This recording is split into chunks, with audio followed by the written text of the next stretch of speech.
Welcome to this episode of the Founders Fireside Podcast. Today I'm here with Kimberly and Keith Schaefer. They are the founders of Right at Home of the greater Jacksonville area. Kimberly and Keith, welcome to the show. Thank you. Thanks for having us, Jasper. Of course. So to start off, just tell me a little bit about Right at Home. Sure, absolutely. I'll start on that Go one. ahead. I suspect the first thing I should say is to come clean and say we're not the founders of Right at Home. We are the owners of a startup office that was built from scratch in the greater Jacksonville area. However, Right at Home is actually a global franchise. So our experience struck, I think, an ideal balance between not needing to reinvent every wheel and also really building a business from scratch. So we were not founders as much as owners and entrepreneurs within a much larger global system of other right at homes and a network of fantastic owners and global best practices. Got it. So, so Right at Home is a non-medical home care agency. So we help people in their home regardless of where they live. So private home, assisted living community, that type of thing, helping people with kind of personal care. That's helping people stand when they're not able to, helping with bathing or toileting or things like that, helping with whether it's reminding of medication or something as straightforward as helping them prepare a meal and making sure they're getting nutrition, water, transportation, those types of things to make things work well in their home. Yes, our job was to keep people safe and well in their home when they might be faced with circumstances where they couldn't do that well on their own. All right. Even though it is a franchise, it sounds like you still had to start it from scratch. Yes. Tell me about why and when you started it and why you decided to go with Right at Home. Sure. I'll start. So why right at home? I mentioned that it is a firmly established global presence. So we wanted a proven concept, a proven model. Um, there's also quite a lot of flexibility and autonomy given to owners. So there are certain guardrails and standards we needed to work within. But beyond that, they wanted you to be entrepreneurial and innovative, and we needed that flexibility and that ability to be independent.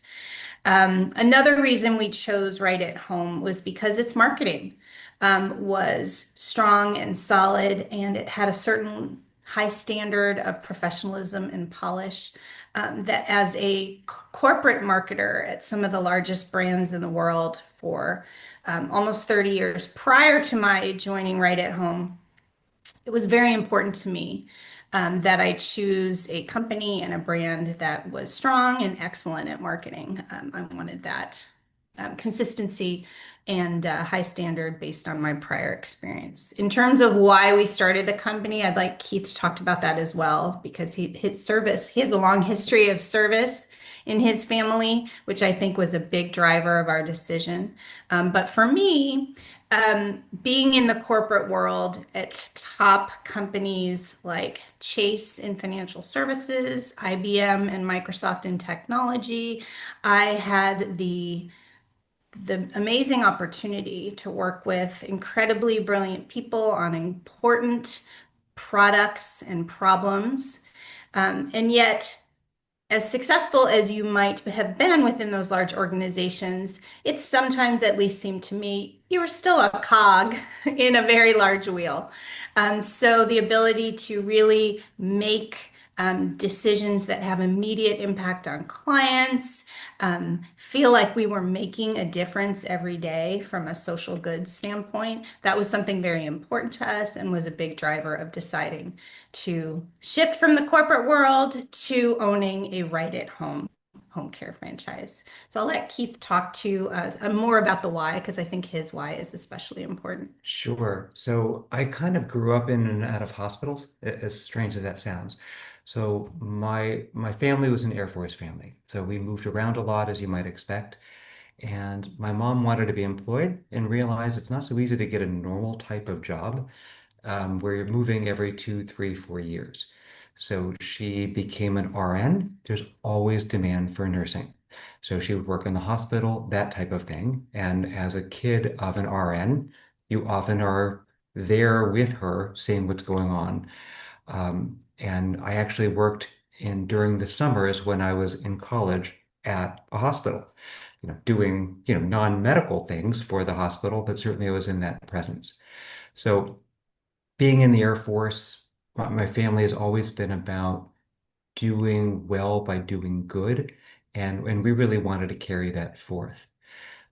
In a very straightforward way, the demand for the kind of work that Right at Home does is very, very strong. Think of the graying of America. Think of all the baby boomers, adults who are disabled. They need the kind of help that Right at Home provides. There was no Right at Home franchise in Jacksonville at all. And we were shocked. There's 22 offices or something like that in the state of Florida before we started ours, just not in Jacksonville.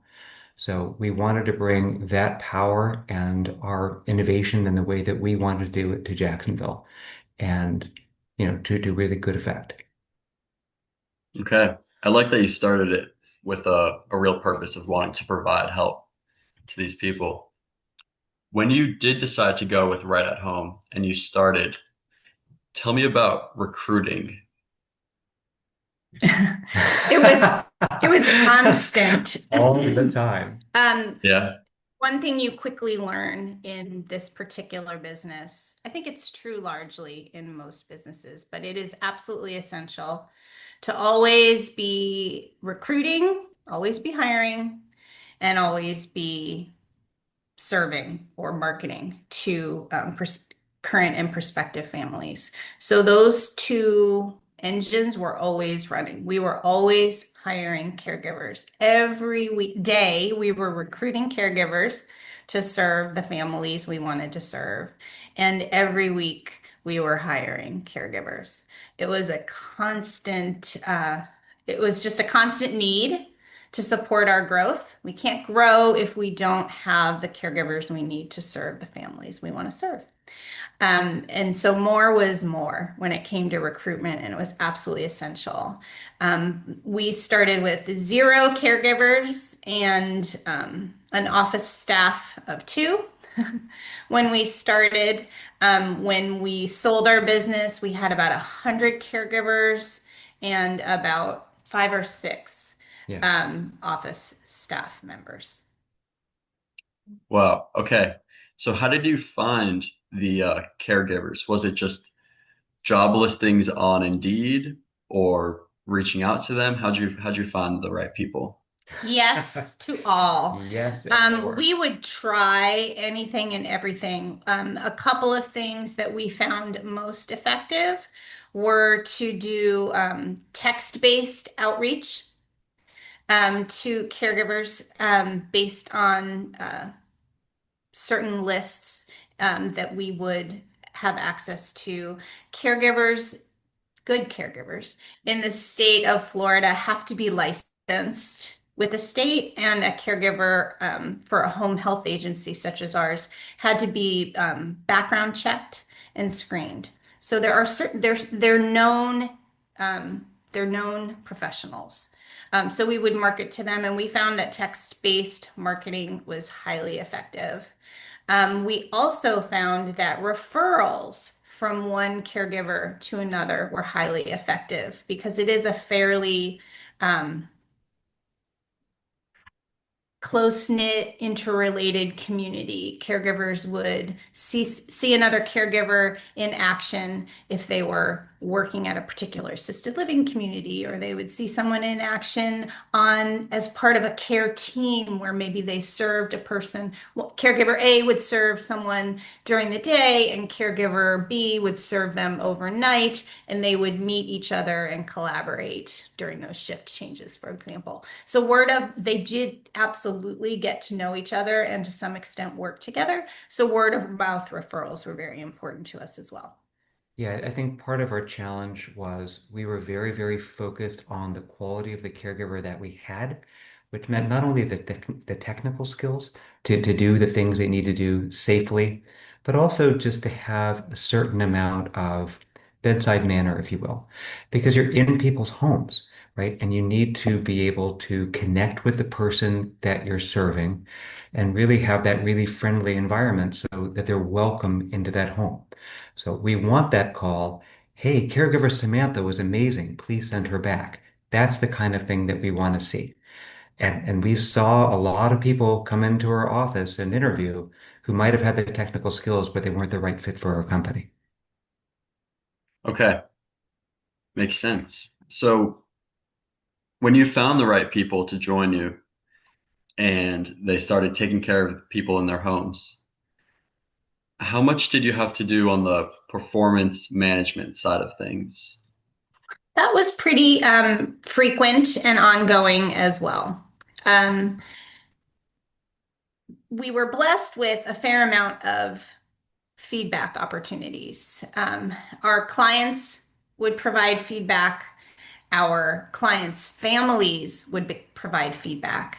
Even though we served adults in need, there were almost always others involved in the decision making and in some cases, billing and processing standpoint. So whether it was a spouse or adult children of an elderly parent or younger parents of a disabled young adult, there were always, almost always multiple people in the mix. So we would get feedback from them, and that was an important way of understanding how caregivers were doing. We'd sometimes get feedback from fellow caregivers about how caregivers were doing. We would get feedback if they were placed serving a family in an assisted living community. We'd sometimes hear from the assisted living community staff about how someone was doing. So there was no lack of feedback for the most part. And so the trick and opportunity was validating it and and getting sort of a complete picture. I would always tell my office staff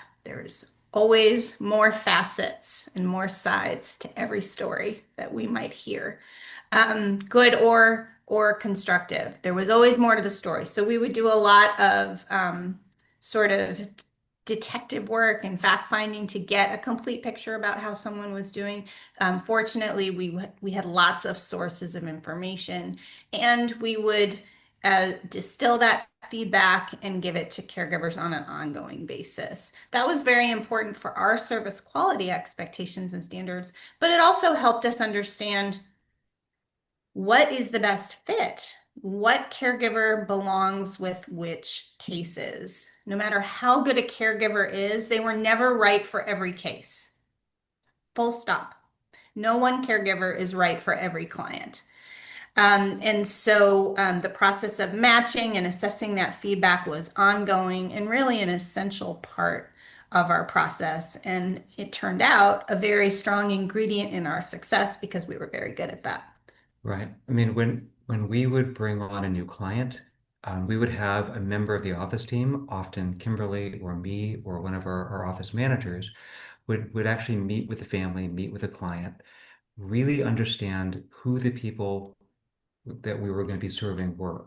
So if we're in a home and we see that they have a 400-pound Doberman in the house, I mean, that's a very different kind of situation than somebody where it's very clean and very straightforward. So just we want to understand the people and their circumstances and set that expectation with our caregivers as well, because we wanted the caregivers to go in with the full information as well. That really helped make that match work on both sides and have the best success possible. Yeah, so to Keith's point, an essential part of our sort of performance management, which is what you were asking about, was really understanding, did we place them well? Okay, I see. So the caregiver has to be matched to the right type of family, and you get a lot of feedback from various parties. Oh, yes. Yes, yes. The challenge is doing the right thing with it, validating it and doing the right thing with that feedback. Right. Okay. I want to get back to the franchising side of things. Um, when you decided to go with Right at Home, did you just go and submit an application, or how did they accept you to start the franchise? It's quite a long process, and I participated in that process, soup to nuts, beginning to end. Keith came in a little bit later. So I'll speak to that one. It's been 8 years now, so my It's like I've my been brain might be okay. a little rusty, but for the most part, it starts. I started to research top franchises that had won certain awards and met certain criteria and standards, and came upon Right at Home. I did the initial outreach. There are other ways to get the process started. But I took the initiative and the first step in that case. They have a business development staff whose job it is to vet potential owners. So I met with that assigned person multiple times, multiple phone calls. They I I think I may have done an application, but I certainly provided a resume. They did a social media search to figure out if I was, holding myself and my social um, interactions to a particular standard. I was background checked. There was quite a lot that went into those initial steps. Um, Right, they check financials. Yes, we had to provide financial information because there's a certain upfront investment required to participate in most franchises, but it was a fairly substantial one for Right at Home. So you're right. They did a financial check as well.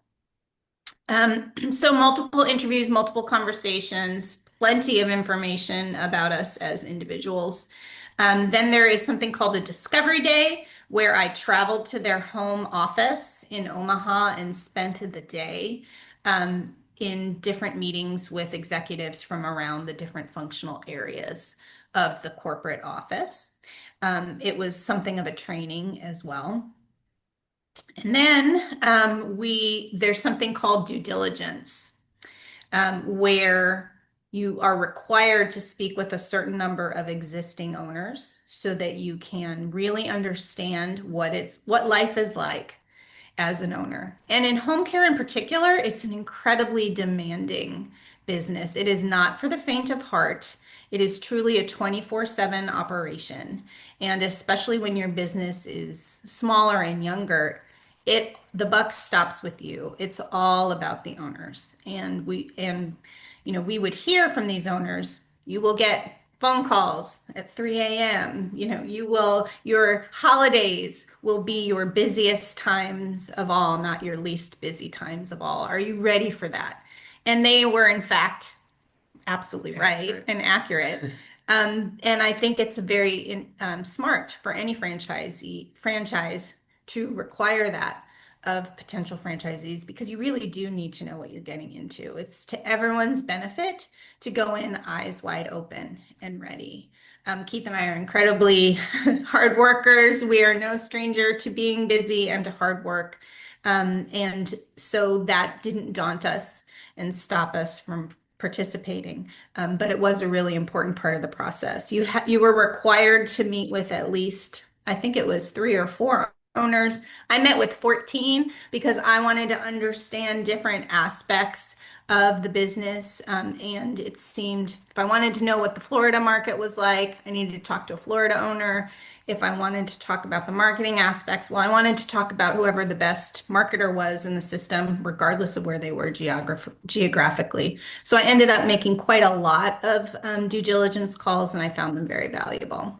And then after all those processes are done, there's quite a lot of paperwork and contracts to read, franchise disclosure documents, the contract to be a franchisee.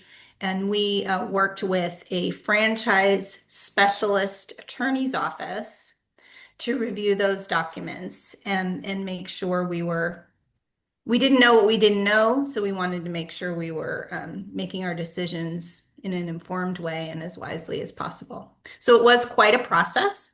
It took several months. We got the keys to the car in January of 2017, and we opened our office. It opened its doors in May of 2017. Right. And then even through that, there was a lot of focus in Florida. You have to be licensed to do the work that we do. So we worked with specific people to help us get the right paperwork and the right things in line and get it in front of the right people and kind of trying to get in queue to be examined first. So once all of that is done, then you can really start to run your business fully. Okay. I like that you said holidays are some of the busiest times. Oh Oh, yeah, it was awful. the day after the holiday. The day after Everybody the left. They're holiday. like, oh my gosh, did you Yes. see what happened with mom? We need help. And they'll call. Yes, Yes, the they day Yeah. will. after Yeah. holidays were actually the most difficult because what Keith just said, families would get together and realize, oh my goodness, help is needed. And caregivers might still want to be with their families rather than get back into the Yeah. swing of things. And Demand the highest, the caregiver is willing to do the work the with at its lowest. lowest. So Yeah. it was a very, very challenging but exciting business. Not a day went by where we didn't know with complete certainty that whatever we did that day made a difference, positive difference in somebody's life. So the whole corporate challenge that I was talking about earlier with feeling like you're a cog in a very large wheel, is what I'm doing making any difference? Never once did you feel that as an owner of our company, because we knew we could see the difference that we made day in, day out. And it was very, very rewarding. Yeah. That's incredible. That kind of draws a similarity to a couple episodes ago. I was talking to a founder, and he mentioned if you're a business owner, you'll be working on Christmas, you'll be working on July 4th. It never stops. Yes. Um, That's true. all right. So the next question I have for you is, once they give you the keys to the car, how much do they provide you with, in terms of materials and help, and then how much are you left to do on your own? Yes. So this is what I'm about to say, I think is true for our experience in Right at Home, but not necessarily for any and every franchise. I know for a fact it varies by franchise, but our experience is many of the things we didn't want to deal with, Right at Home was either going to provide for us or had already figured out. So at least we had that leg up. But we found for the most part, any business decision we wanted to make around who to serve and pricing and how to market and what our messaging should be, what our value propositions should be, our strategy for hiring, we got to make all those decisions ourselves. So the important stuff was completely up to us, but many of the things we didn't want to deal with, they provided excellent support on. Keith mentioned the licensing process in Florida. That's a very complicated thing to learn, and Right at Home already knew how to do it. They had already helped many owners in Florida do it. And that was an excellent example of support they provided that really gave us some accelerant and a leg up. They also managed our website. I don't need to code to feel like I have a good handle on our website. All I had to do was say what my messaging was. Here's what I want to say. Here's my content about my team. Here are the key things I want to highlight about our marketing and our value prop. But I wasn't, worrying about the color, the background color on my website and how to update that. So that was another example of excellent support that I did not have to worry about, that an individual business owner might. Right. They were very helpful in terms of kind of the back end operations part. So whether that was dealing with the financial aspect of how to manage your books and that type of thing, they had a dedicated team to help. And I managed that part. So they had a dedicated person. If I had a question about how to categorize something or how to make a transaction go correctly, there was a person there to talk to. They helped us with the forms, like kind of the sign up forms that would kind of cover the expectations with a client and us and handle some of the legal things that are part of that that were pre-vetted. They provided that for us. We did not have to just invent that. So there were a lot of things that we were able to take and run with, Yeah. which is super helpful. We did a lot of tailoring, however. I mean, we ended up knowing our market best, as we would hope and expect. And what we would find is, okay, this template or this starter document works well, but we need to add these following five things. And right at home, allowed us to do that. They didn't stand in our way with any sort of tailoring. So again, they provided structure, they provided guardrails, they provided best practices, but the rest of it was up to us. Okay, that's awesome. So it sounds like they provided a lot of good back-end support, but still let you make a lot of key decisions. Absolutely. Yes, and I understand that not every franchise does that. So I think Kimberly mentioned this before. You really do need to vet that. Okay. All right. The next thing that I want to talk about is monetization. You mentioned pricing, and I was curious sort of what you would charge for 24-hour care. And then I was also curious how much is covered by the families and how much is possibly covered by insurance. Yes, so we were strictly private pay. There was Okay. no insurance, medical insurance, and it may have changed since. We sold our business in December, a few days before Christmas in 2022. So it's been almost 2.5 years. So it's hard to say. We haven't, kept our finger on the pulse. So maybe things have changed. But when we owned our company from 2017 to the end of 2022, medical insurance did not cover non-medical care. So we were strictly private pay. It would be like paying for daycare for your children or paying for an elective medical practice that wasn't covered by insurance or any sort of self-care things that people do. Personal trainers, those are all things that people pay just out of pocket their own money for. And this is how our care operated as well. Um, there is something called long-term care insurance that some families would have. And that was specifically for this type of care.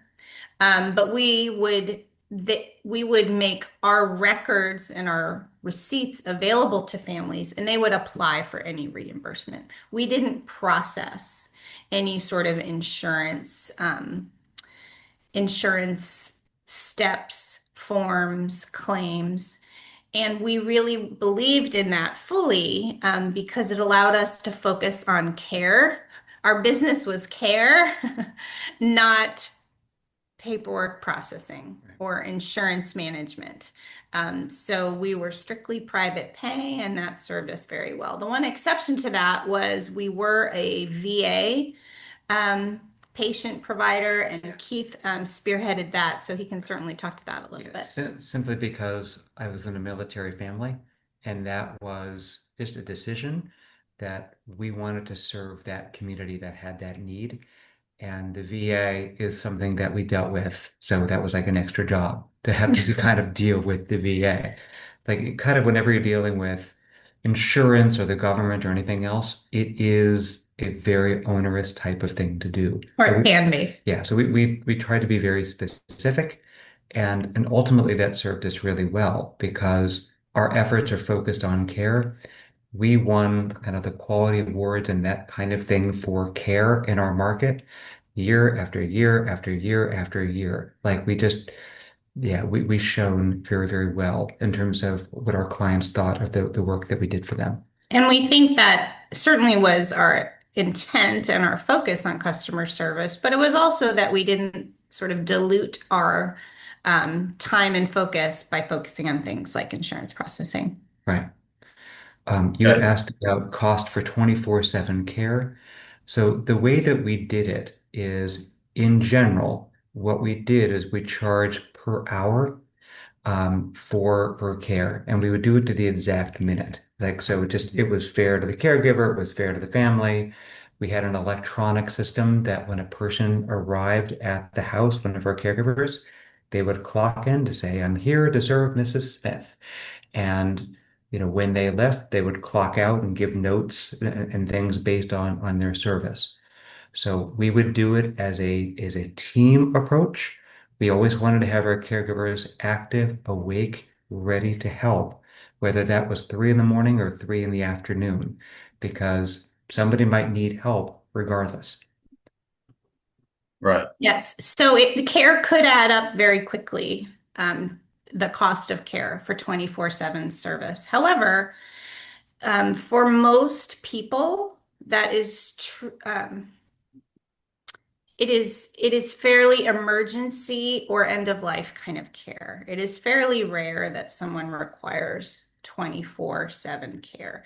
And there are many families who would prefer not to have it if they don't need it. It might sound glamorous and exciting to just have someone there to help you at the drop of a hat whenever you need them.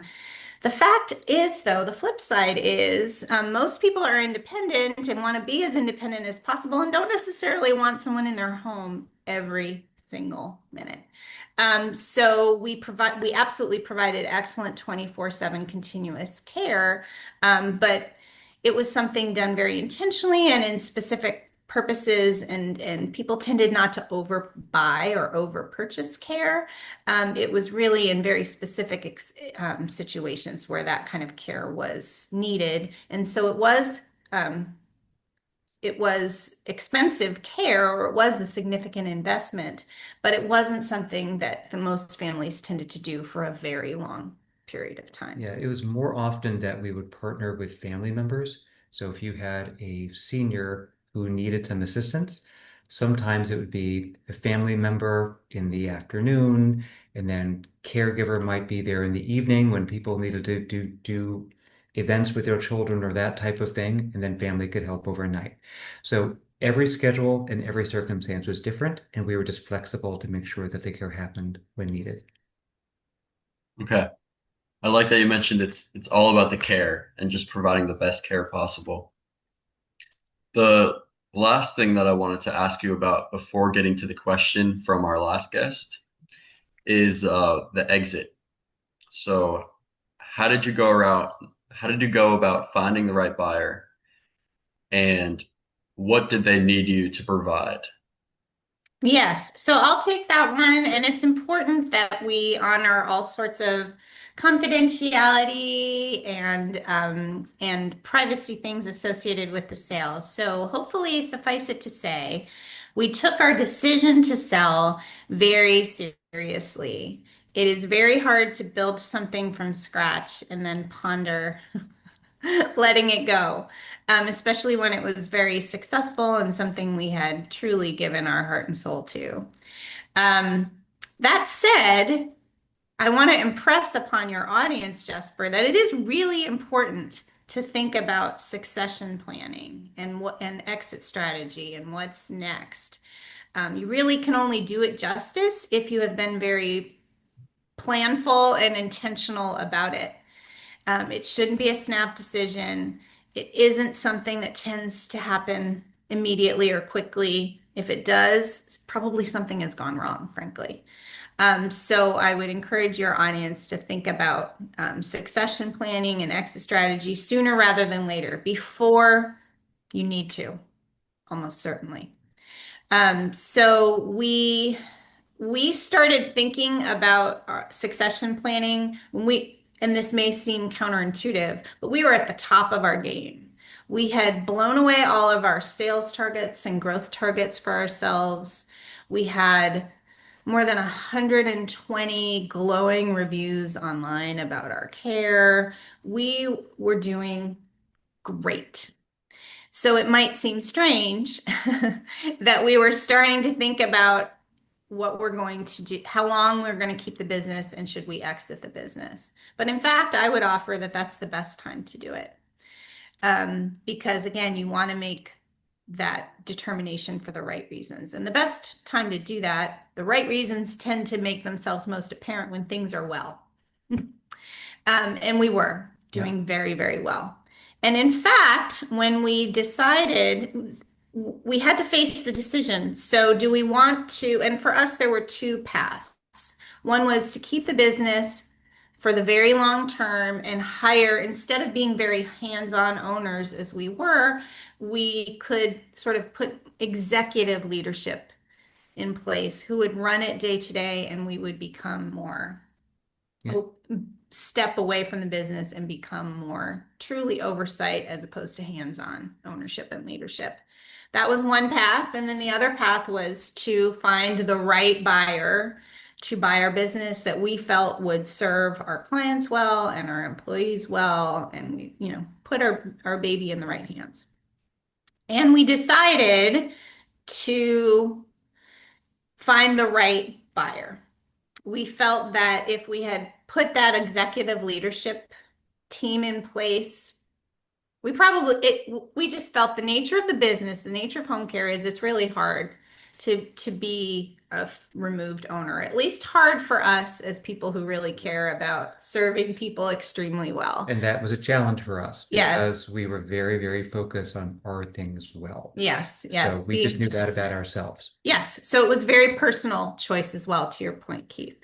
So we decided to look for a buyer, and it was a long process. It was made so much easier by the fact that we were clear on what we wanted to accomplish, and we had run a very tight ship. So we didn't have to kind of get our business cleaned up and ready for sale. It was already squeaky clean. Yeah, financials were great. Like, there's none of these questions about why do you have this strange transaction here or whatever. No, Like, there was if none of somebody that. would look at our books, they were great. Yes, there was none of that. So we were squeaky clean, and we were ready to show our business transparently, and there were many good things to see. So then it really just came down to finding the right buyer.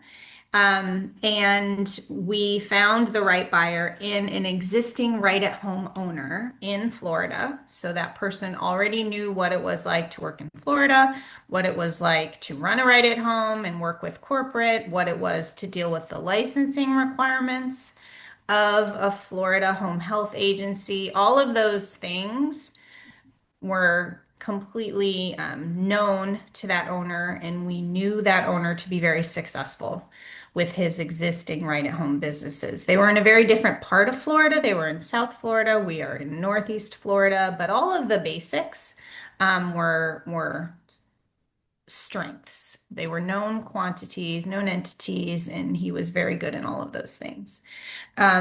He was also known to have a good team and to treat his people well, and that was very important to us. With our office team, with whom we were close, and all of our caregivers, we wanted to make sure they would have plenty of work and plenty of opportunity in the new company. So it couldn't have been a better choice to sell to an existing right-at-home owner who was a success and wanting to expand his footprint. Okay, that's a great answer because when you're managing a business with over 100 caregivers, you need to find the right buyer that's not going to just slim down the company and leave all these people. So the last question is from our last guest, Eli, and his question is, at the deepest level, why did you start the business that you did? Well, you don't just start a business with zero caregivers and bring it to 100 without motivation. So at the deepest level, why did you do what you did? For me, it was to make a difference and to prove that we could do it extraordinarily well. How about you, Keith? Yeah. Everything comes down to the why. My grandfather had Parkinson's and he needed a lot of help towards the end of his life. There's a lot of families who are facing that. So we actually served individuals, but we really served their families. And that made all the difference for us because we made a difference in lots and lots of people's lives in very, very challenging circumstances. Okay, I like that. Making a real difference. What would you like to ask the next guest? Well, for me, that's a perfect segue to what I would like to ask the next guest. I would love to know what greater purpose is driving that entrepreneur to do what they do. Okay. All right. Is there any more entrepreneurial things that you guys are doing, or? We've got a lot of projects, a lot of irons in the fire. We are in no rush. We are fortunate that we did well with our sales, so we're on something of a sabbatical, um, and it's been just a blessing to have and to not have that phone ring at 3 a.m. has been very welcome change as well. Yes. But there's some volunteer things that we're doing, things like that. So we continue to be very involved, even from an entrepreneurial perspective, helping friends and family and people who, have questions or things that they might glean from us. We're happy to share. All right. Awesome. Well, I want to say it was great to learn about starting, building, and exiting your company. And I just want to say thank you so much for meeting with me today. Thank you, Jasper. It was our Thanks, Jasper. pleasure. Appreciate it. Thank you.